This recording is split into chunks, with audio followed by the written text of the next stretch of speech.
و ضمناً پیوندان محمد سلطان مولانظرов روزنامه‌نگار دیگر و افسر پیشین امنیت گفتند دیروز مقامات انتظامی او را از خانه‌اش در دوشنبه بردند و معلوم نیست برای چی و به کجا برده شده است.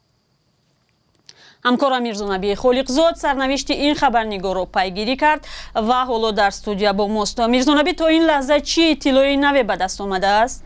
ببینید، نزدیکان محمد سلطان روز 16 ایون به رادیو آزادی گفتند 9 نماینده مقامات که بعضی به تن لباس ملیسا داشتند صبح پنجشنبه او را از جای خوابش برداشته بردند.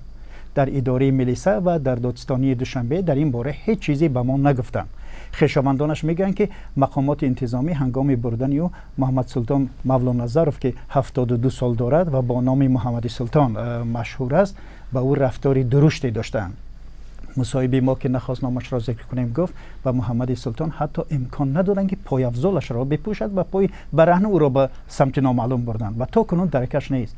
روز پنجشنبه در شعبه کارهای داخلی، دادستانی و اداره امنیت ناحیه سینای دوشنبه به پیوندانش گفتند درباره در کجا بودن محمد سلطان چیزی نمیدانند. مقامات امور داخلی و دادستانی به زنگ‌های ما هم پاسخ ندادند. بله، هیچ تخمین و گمانی درباره سبب‌های بردن محمد سلطان هست میرزانبی؟ چی میتوانست سبب بازداشت احتمالی افسر سابق کمیته امنیتی ملی شود؟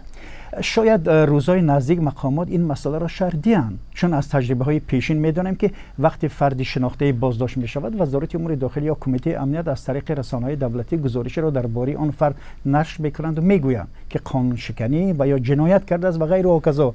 اما محمد سلطان وقتی آخر در فیسبوک فعال بود و در شبکه‌های اجتماعی پیوسته رفتار مقامات را تنقید میکرد، از جمله در مورد حادثه بدخشان.